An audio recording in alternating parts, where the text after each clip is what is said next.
Kenapa saya memasak ikan asin ini di luar?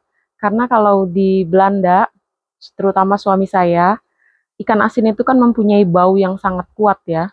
Jadi kalau masak di dapur, biarpun pakai penyedot untuk penghilang bau, itu baunya itu masih dalam waktu 1 minggu masih ada. Jadi saya masak di luar, ini baunya ini akan terbawa dengan angin. Jadi nggak kecium bau ikan asin ini di dalam rumah kami. Tapi kalau kita memasaknya di dalam rumah, di dapur rumah gitu ya, itu baunya itu 1 minggu masih tetap ada.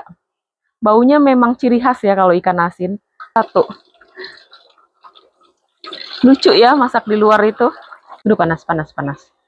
1, 2, 3. Panas, panas, panas. Panas teman-teman. 4, 5.